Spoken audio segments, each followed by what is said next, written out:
کہتے ہیں بھائی لو 12 ہے، سیزن کا موسم ہے، جلدی سے قرآن 5 دنوں میں 7 دن میں ختم کر لو، پھر سیزن پہ لگ جائیں گے بھائی اگر قرآن ختم بھی ہو گیا تب بھی 20 رکعت پڑھنا اور پورے رمضان پڑھنا یہ ضروری ہے، یہ سنت موقدہ ہے اور یہ تاکید ہے۔ اور پھر بھائی کسی عبادت کی قبولیت کی ایک بہت بڑی نشانی یہ ہے کہ آنے والا اگلا دن عبادت کے لحاظ سے پہلے والا دن سے بہتر ہو۔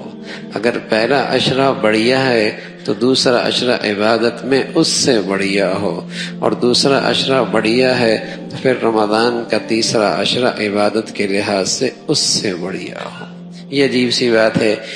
پہلے 3 دنوں میں مسجد میں خوب رش ہوتا ہے، سڑکوں پر بھی جگہ کوئی نہیں ملتی، اور آہستہ آہستہ مجمع سمٹنے لگتا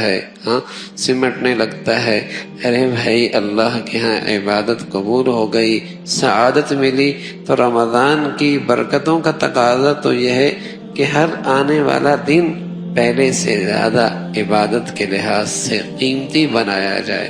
اس لیے رسول اللہ صلی اللہ علیہ وسلم عائشہ فرمایا کرتے تھی رضی اللہ تعالی عنہا کہ آپ دھوتی کس لیا کرتے تھے، رمضان آ گیا ہے بھائی، رمضان آ گیا ہے، اور پھر پہلا عشرہ اس کا بھی خوب اہتمام فرماتے، اور دوسرے عشرے میں بھی خوب اہتمام فرماتے، اور تیسرے عشرے کے اندر تو اللہ کی چوکھٹ پر بیٹھ ہی جاتے۔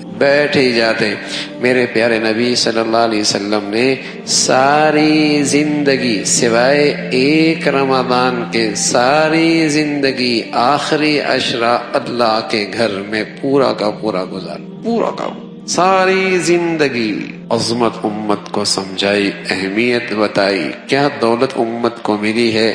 اور آپ علیہ الصلوۃ والسلام 3 مہینے پہلے اللہ سے دعا کیا کرتے تھے، اللہم بارک لنا فی رجب و شعبان وبلغنا رمضان، اے اللہ میرے رجب میں برکت دے دے، میرے شعبان میں برکت دے دے، اور مجھے رمضان کا مقدس مہینہ عطا فرما۔ یہ اہل ایمان کے لیے موسم بہار ہے۔